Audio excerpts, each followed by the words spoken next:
Hello, সে যদি আমার wife হইতো, তোমার ওয়াইফ তোমার কথা ছাড়া কোথাও যাবে? হ্যাঁ, সে যদি আমার ওয়াইফ হতো, সে আমার কথা ছাড়া কোথাও যাইতো? সেখানে গিয়ে সব সিদ্ধান্ত করতে যান, অনেক টাকা দিচ্ছি, পয়সা দিচ্ছি। হ্যাঁ জি, 2 দিন আগে 12 লাখ টাকা দিয়ে আসছি। জি ভাই আমি তো সবই দিচ্ছি, একসাথে তাকে দিচ্ছি আমাকে। হ্যাঁ দিচ্ছা লিখে দিচ্ছি।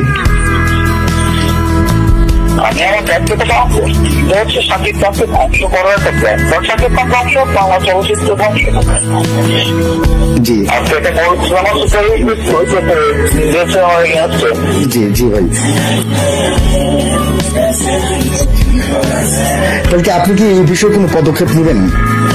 এখন দেখো সে লোকের মধ্যে আছে আল্লাহ বুক দেখে। আচ্ছা, সেটা হয়েছিল ছবি। আমার দুঃখ লাগছে যে আমার অনেক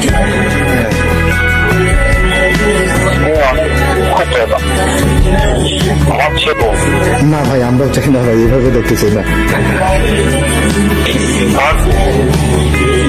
আচ্ছা জি, আমার আসলে এতদিন কি এত নির্বাহী গুলোকে আমি বঞ্চিত করছি, জি এর পাপের প্রাশ্চিত্যই কিন্তু আমার। এতদিন যে আমি এতজনকে বঞ্চিত করছি না, এত নির্বাহীকে বঞ্চিত করছি, সবাইকে সবার থেকে একটা নির্বাহী প্রতিদিন রাখছে জানি। জি আজকে আমি নিজেও জানি না আমি আসছি কাউকে ভাই। বউ মর্যাদা চাইলে ঠিক ছিল, সেটা চাই নায়িকার মর্যাদা, তাকে তুমি কি বোঝাবো?